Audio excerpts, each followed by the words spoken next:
munaasabadan oo ka dhacday gudaha magaalada Buuhoodle ee xarunta gobolka Cayn ayaa waxaa xariga lagaga jariyay dhismaha wadada laamiga ee magaalada Tani Buuhoodle waxaana munaasabadan xariga lagaga jariyay ka soo qayb galay isla markaana xariga ka jaray gudoomiyaha gobolka Cayn Maxamed Xasan Faarax oo ay wehelinayaan qaar ka mid ah waxgaradka gobolka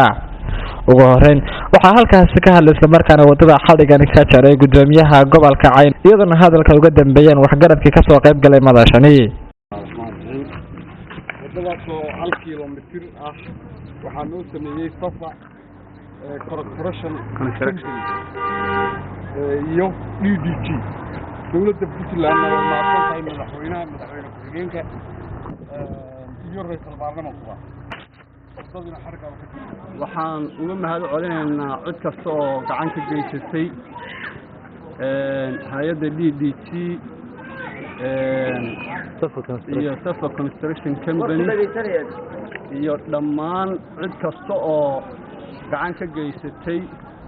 waan uga mahad celinaynaa waxaan leenahay waa bilow laakiin halkaa laga sii wado horumarka wadooyinka halbowlow ama lafdhabar u ah waxaan rajaynayaa wadadaas inay laami kala tagto dadka deegaanada u dhashay meel kasta ay joogaan waxaan leenahay gacan ka soo qaata soo dhiirigeliya arrintaas baan ku doonaynaa waa inoo nin iyo dhagax waa inoo nin iyo masharafad waa inoo nin iyo xabad siila haddaynu maraqeenna iyo maadkeena waxbaynu qabsan karnaa aad baan usoo dhaweynaa wadadan waan u bogaadinaynaa hay'adda DDT iyo dowladda Puntland waxaan leenahay wadooyinkana noo sameeya waxaan halkan u mahad celinaynaa dhammaan madaxda Puntland Cabdiweli hadii ay ku maayo Ali Gaas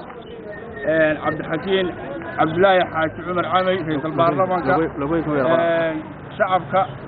dhammaan aad baan ugu mahadcelinaynaa waxa weeye horumar baan leenahay waxaan leenahay horumarka noo soo kordhiya gobolku waa gobolkiinii wixii annagana way naga go'aan haddaanu in badan dib dhacnay inaanu wax qabsanno maanta haddaanu shacabka reer Buuhoodle nahay shacabka reer Buuhoodle haddaanu horumarka ayaanu taageersanahay si kastaba ha ahaatee waxaa wadadan maanta xariga laga jaray uu dhismaheedu soo socday muddo waxaana haatan farta laga jaray ilaa iyo 1 kiiloomitir oo laamiya Mahad Maxamed Axmed Kilwe